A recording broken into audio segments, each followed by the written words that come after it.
Join us for another exciting episode at the home of spine-tingling research, the Knowledge Hub. Welcome to this episode of the Knowledge Hub, the podcast dedicated to bringing spine-tingling academic research out of the ivory tower and making it accessible and visible not only to the academic community, but also to the broader public. We aim to bridge the gap between scholarly work and real-world impact by drawing academics into conversations in the marketplace and society. Today we are honored to talk to Dorrithe Labuschagne, who is a registered educational psychologist in private practice in Pretoria, South Africa. She is working with children and adults in learning, education, also doing medico-legal work, and she presents seminars, and she also developed an amazing and life-changing program by means of journaling, and many more. She also says she did not choose a profession, it chose her. And it was shaped by what life threw at her, with which she had to cope. And that really piqued my interest. So, welcome, Dorrithe. Thank you, Ignatius. It's very nice to be here. So, let's start with your life journey. Where did it all start? And so let's begin at the beginning. Let's start at the very beginning, says the sound of music. Ignatius, I grew up in a very small rural town in the Old Transvaal, Hendrina. I was an average learner, and the thing is I always did a little bit extra, despite the fact that I thought that I was just average. So in primary school, I took music lessons, and then later on, when I went to high school, I was privileged. At that time, the new subject, computer science, came on the horizon, so I was privileged to partake in that. And so I continued through my high school career and eventually completed grade 12. I had a distinction in home economics, which I was very proud of. All my subjects were on a higher grade level, but unfortunately I did not do very well in mathematics. I just barely scraped through. So, but anyways, as a result of my good performance in home economics, I received a bursary from the Fashion Academy for design, clothing design, and so what my parents advised me not to follow that career. So I based my study decision on my love for children as an experience of dealing with children from Sunday school and being a youth leader at church. So I decided to become a teacher. And from there, so when I completed grade 12, I enrolled for a diploma course at the Normaal College Pretoria. And because I also thought that I'm better with younger children, I would do my course in pre and junior primary. So that is what I enrolled for at that stage.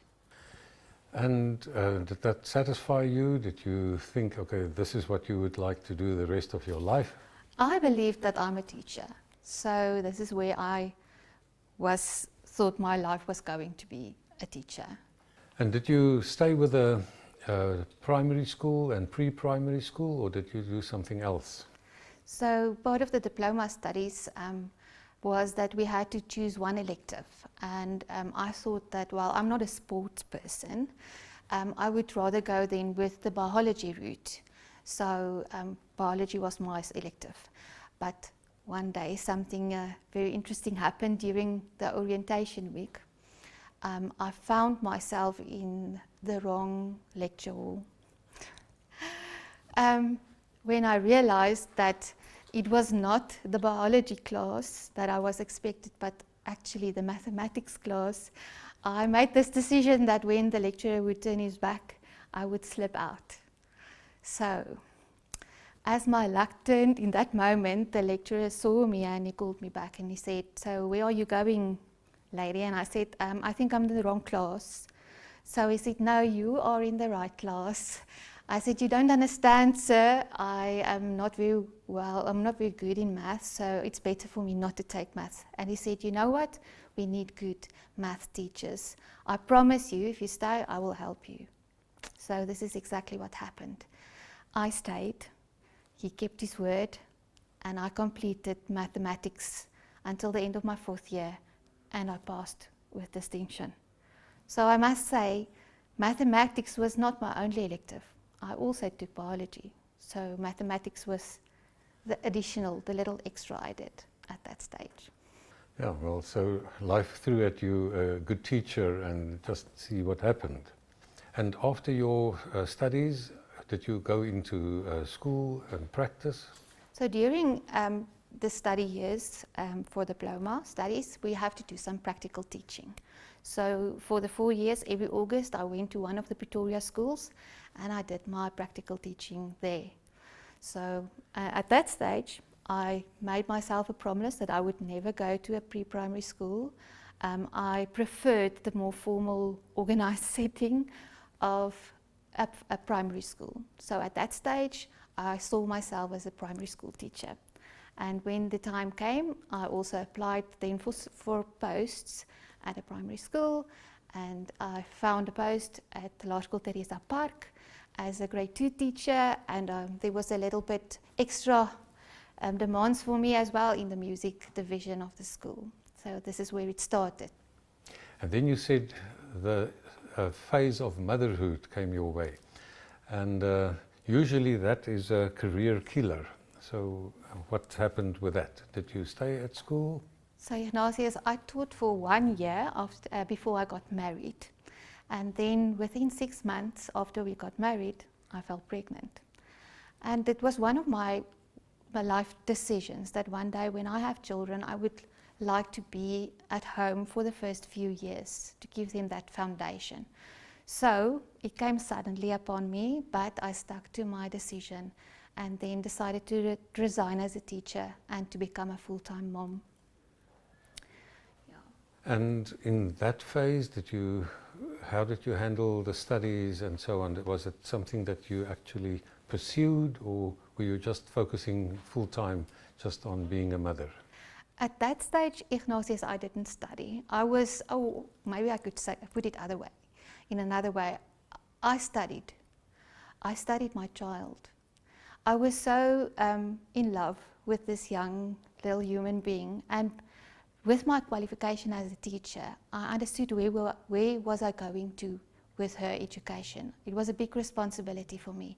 So everything of her life was very important for me. I wanted to know how she learns, how she develops, and if there was any obstacles along the way, how could I solve them? So I was reading a lot. I did a lot of research in childhood development. So once again, you became a lifelong learner, so learning about real life. Now they say about Patron Piaget that he actually didn't really focus on broad seeing of what children are doing. He actually just focused on his own children, and from that he developed his theories and so on. And it seems to me you also focused on your child or children. Well, it sounds like the same story to me. So what happened at that stage is when Annemay was 2.5 years old, my daughter, my son was born, and I also gave him the same input and made space for him to grow and develop and see what his life brings to me. I enjoyed learning from him in his developmental process. And then another thing happened. Just 1 year after, just after his first birthday, my sister had a baby. And after 4 months, my sister had to return to work, and it was heartbreaking for me to see her go back to work and her child to have to go to a pre-primary school, which in my opinion at that stage was not the ideal. So I volunteered to take care of my sister's child as well while she was at work. But the problem was that she had quite a lot of developmental problems. So once again, a new field of learning arose for me, because I really wanted to understand what can I do to assist this child?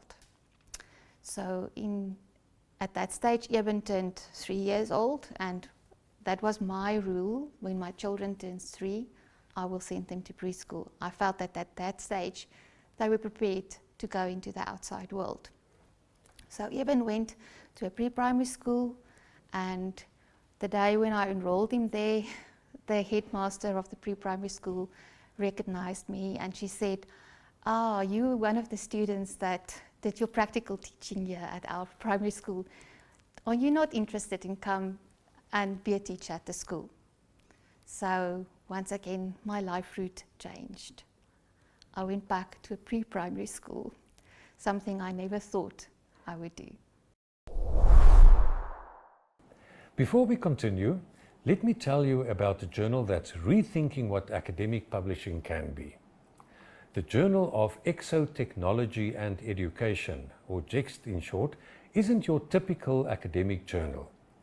This open access, peer-reviewed publication welcomes not just traditional articles, but also videos, games, podcasts, apps, animations, and even works in progress. If you are researching cutting-edge technology in education and want to show your work in motion rather than just describe it, this is your platform. And here's the best part. While we are awaiting accreditation, there are no page fees. All content is freely available under Creative Commons licensing, so your research reaches everyone who needs it.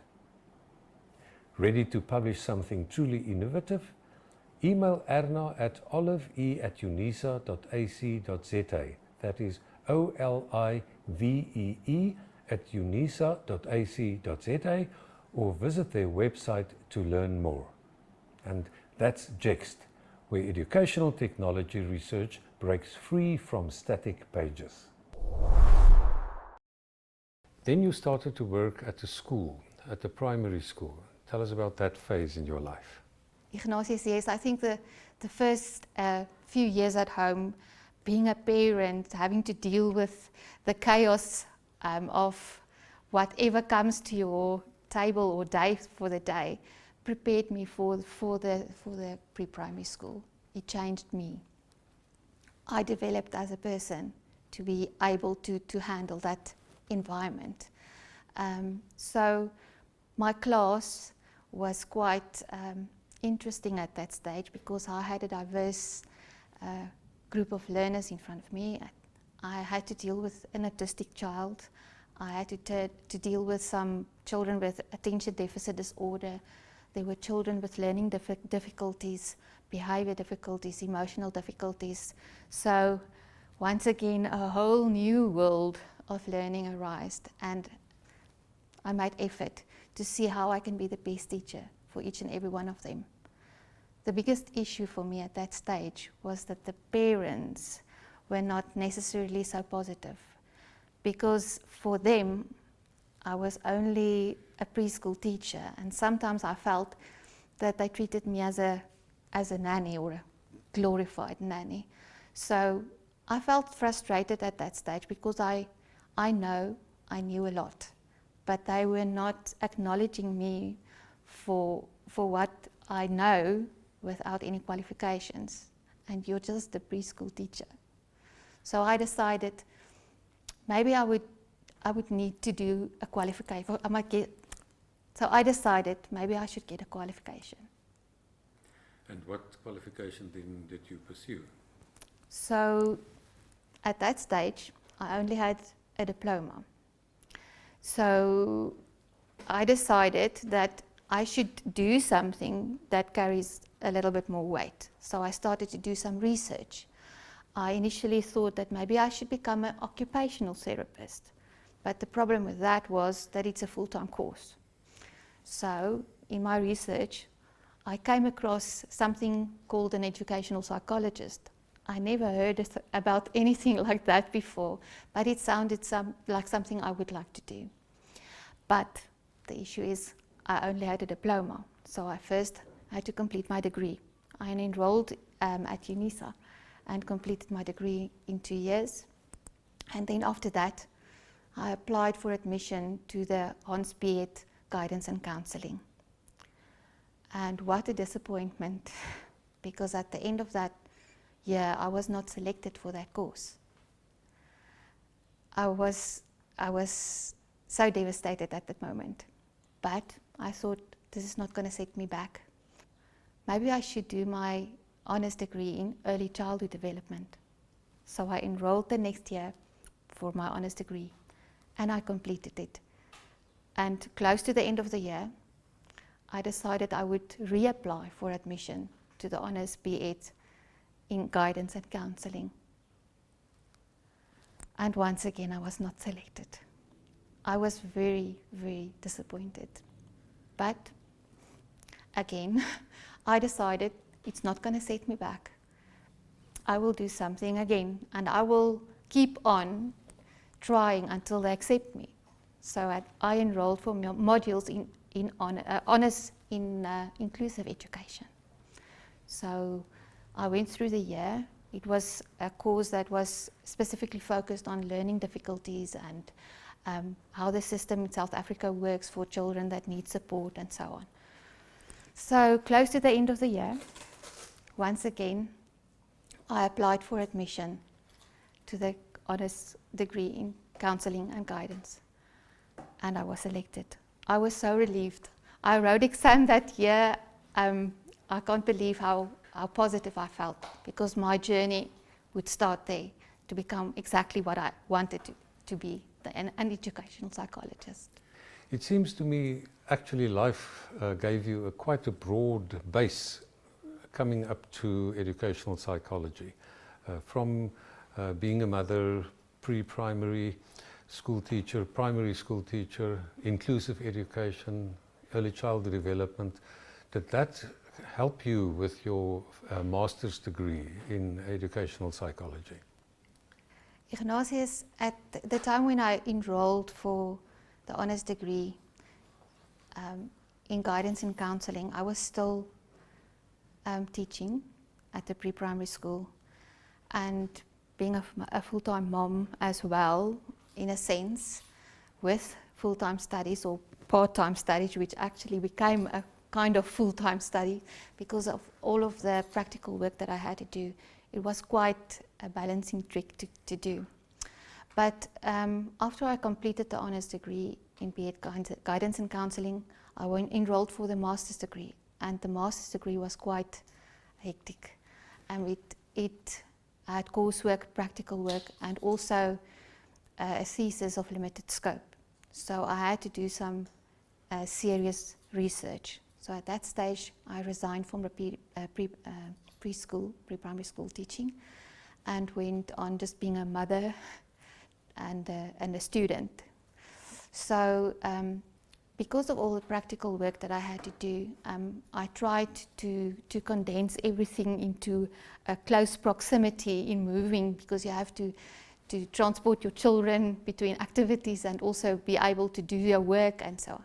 So fortunately, the school where my children were enrolled in granted me permission to do some of the practical work on the school premises, which I was very grateful for.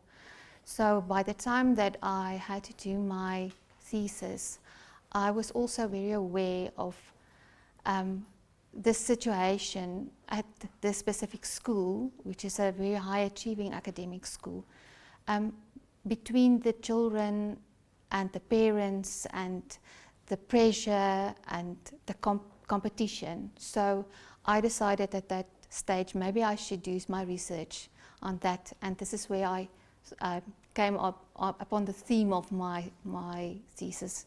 It was psychological, educational psychological. Kan ek dit weer sê? Yeah. The theme of my, sorry. This is where I came to the theme of my thesis, educational. Oh, gaat ek nou heen? Sorry. Okay. So this is where I came to the theme of my thesis, educational psychological guidelines for parents for the young adolescent in a high achieving academic environment. So that was quite insightful, besides the information that I gained and completing my research on it, it also provided me with answers in how I would guide my children, in guiding them and developing certain values in them and creating them the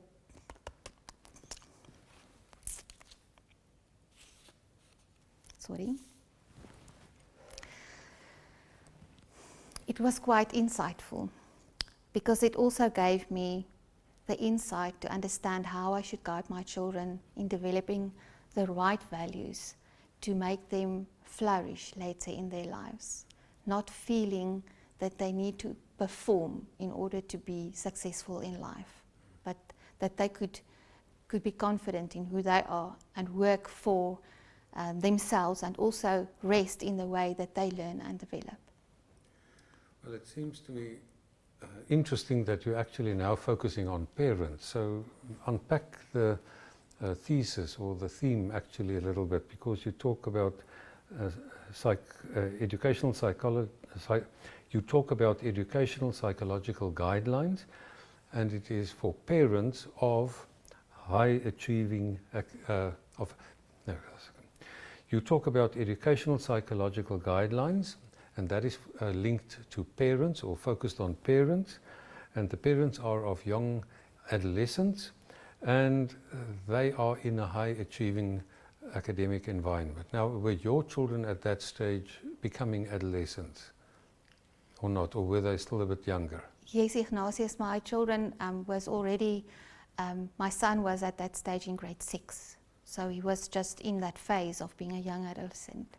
So yeah, it was quite a interesting time to study the system, the environment where they grow up, and see what was the impact on their peers and on themselves, how they see themselves in that academic environment, and then also the anxiety amongst the parents, which was well intended, must I say. No parent wants to harm their child by pressurizing them too much, giving them too much to do, or expecting them too much. So, but in the process, there was a lot of information coming from how that kind of mindset have an impact on how the child develops. Well, and this MEd then prepared you to go into internship and professional practice. Can you tell us about that phase and era of your life? Ignatius says, in order to register as an educational psychologist, you have to complete an internship, which is a requirement of the HPCSA. So once again, I negotiated with the school where my children was at that stage to do my internship at the school. It had to be an academic environment because I'm not a clinical psychologist, which comes from a medical model. So I was fortunate that they agreed. So I started that coming year, my internship at the primary school. During that year, I assisted the school in introducing new concepts like inclusive education, concepts like accommodations and concessions, learning support, and then also working closely with the school-based support team, which was a new phase in South African schools at that stage. So, and also then in a school which is kind of a high achieving academic environment, they were not always so aware that children could be supported even in that kind of an environment. Okay, so after your internship, did you actually then go into private practice? So Ignatius, I got stuck at the primary school. The school environment, I enjoyed it so much. So I stayed for another 5 years on the school premises, where I was available for the teachers to support them and also then for the parent community. It was convenient for them. So during that time, an interesting thing happened. It was the Oscar Pistorius case that was on the news. And while I was watching some of the trial proceedings, I realized that there was an educational psychologist on the trial, on the stand, giving testimony. And I realized that what would happen if I was in that situation? I'm not skilled in testifying in court, so I decided to do some courses just to prepare myself. Forensic assessment, forensic report writing, and then testifying in court. And later on, additional courses followed in family mediation and neuropsychology. So I wanted to be prepared for any situation that life would throw at me. So the eternal lifelong learner. I was always very curious and I was always learning. Well, I think that's the basis of learning and research, is that you must be curious. You don't do research for the sake of it, you do it because you want to address a specific issue or problem and solve something. So it seems to me that's where life took you. Yes. And after that school, are you still there? So no, Ignatius' life happened again. COVID came. So I had to move my practice to my home in order to try and see if I can still manage to generate income. But unfortunately, things actually came to a halt at that stage. A friend of mine, an occupational therapist, called me one day and she asked me if I was interested in medico-legal work, if I would be able to handle some of the cases. So, being very bold at that stage, I said, I'm not trained in it, but I'm willing to learn.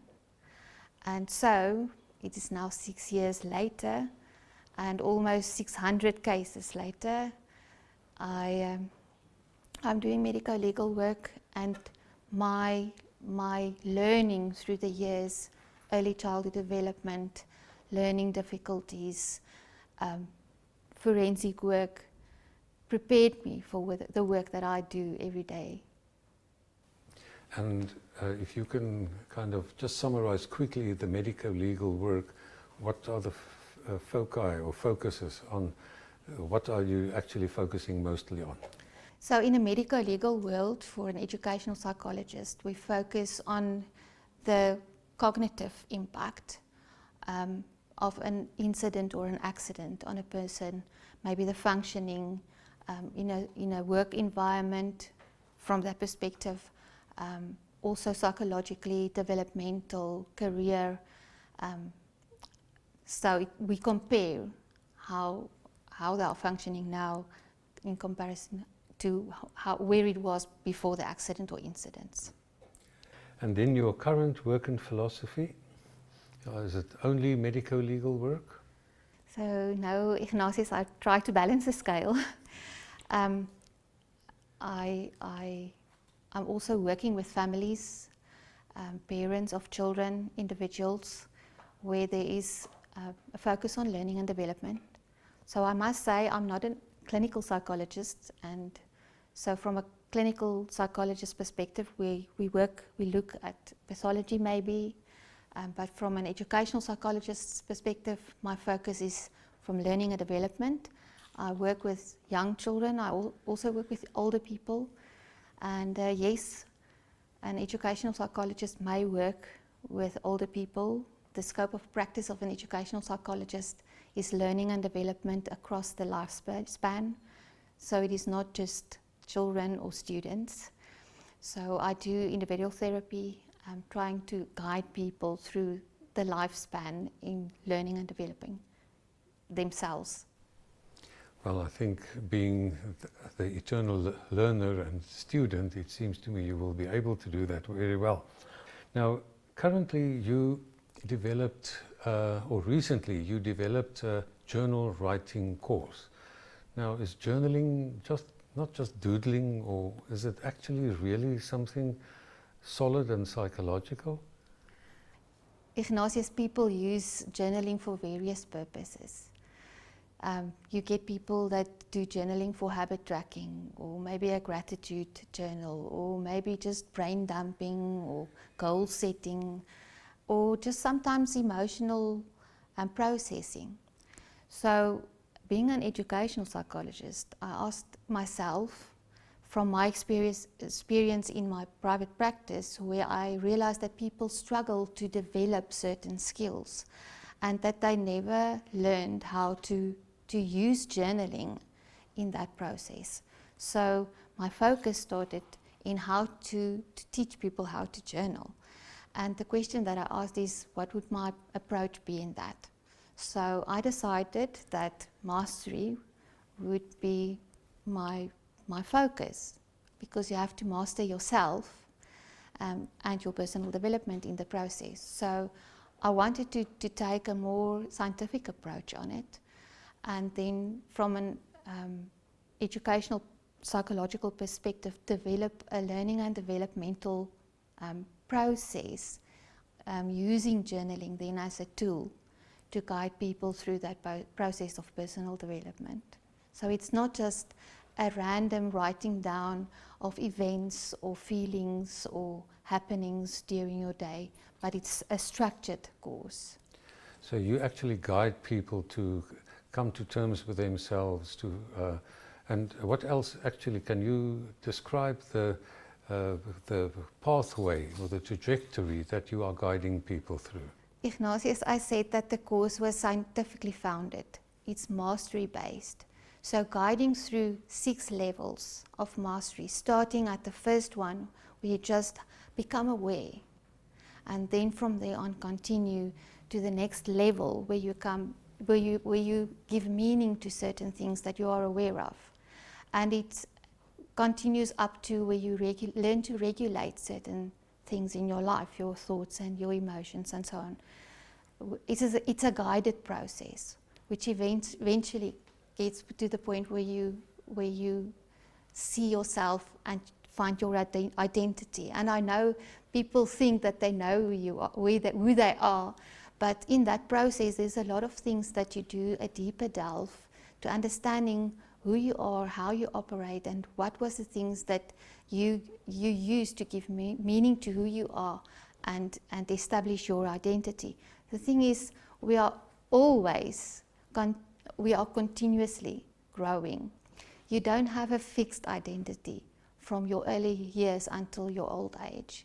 You are continuously developing in your identity.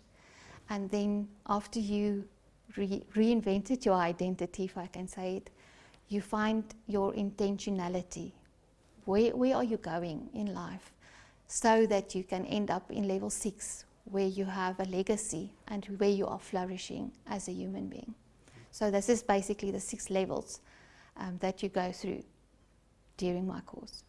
So it's almost about identity, who you are, mastery, that you have to master some strategies, and then legacy, that is what you contribute to the world and to the people around you. Yes.